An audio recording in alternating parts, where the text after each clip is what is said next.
introduction. Hi, my name's Allison Wilbur, and I'm going to be showing you a long arming technique today called continuous curve quilting. I'll be working on this beautiful blue and white quilt, which is by one of my customers, BN Green. And I feel strongly that when you have a beautiful quilt like this with exquisite piecing and these lovely points, that it's nice to do a quilting technique that complements the piecing rather than just runs over the whole thing.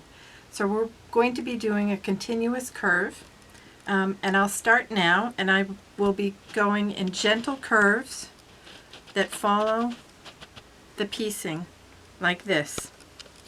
And by doing this, I don't have to be going in straight lines, but the piecing still is acting as my guide for where I'll be moving.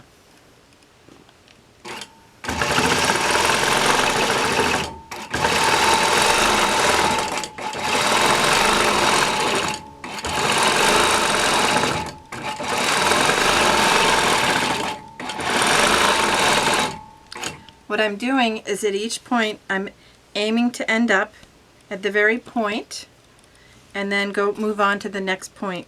When I get to the center, you'll see that I will do 4 petals in the center, and then I'll come back and I'll do a full circle around this center piece of the block.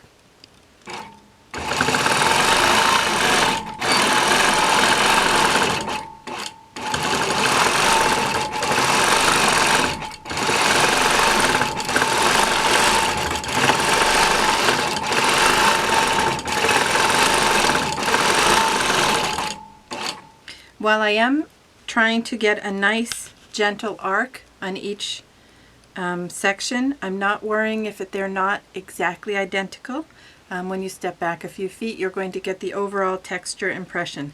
But if you would like to use a tool like this ruler from DeLoa Jones, it can help you do those curves.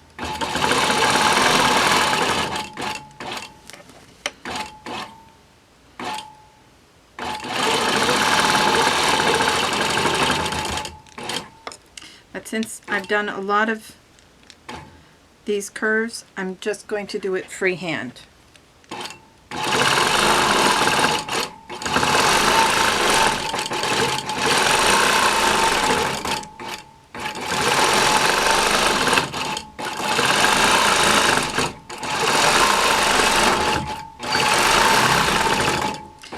Now, as you can see, I've worked the bottom 2/3 of the block, and I'm going to travel on to do the next block.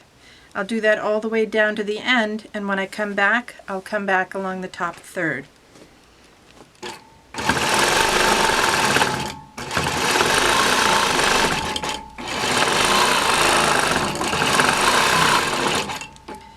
This quilt has 2 alternating blocks, and this block has an Irish chain element. If you do pumpkin seeds, just little petals in the middle of each of these, then it ends up being a nice linear pattern in the smaller light blue blocks.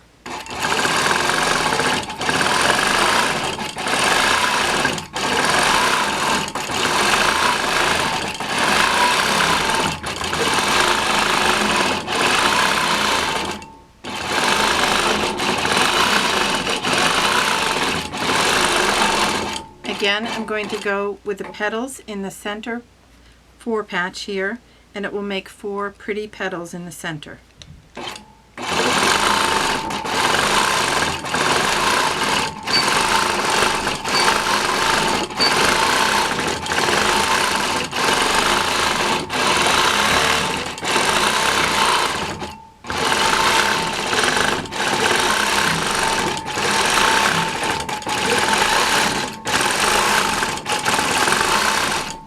As you can see, now that I'm just going to be showing you these 2 blocks, so now I'm starting to move back in the direction that I came from, so I'm working the top 1/3 of the blocks.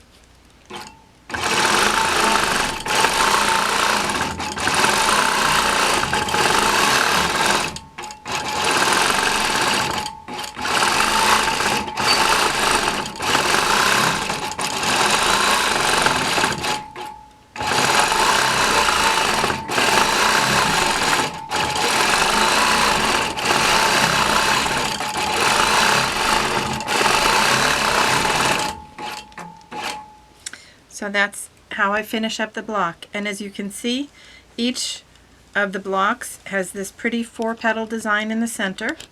There's lots of white space, but according to my batting directions, this is enough space to leave unquilted. So that's how I use the continuous curve to complement the piecing on a quilt. Thank you for watching.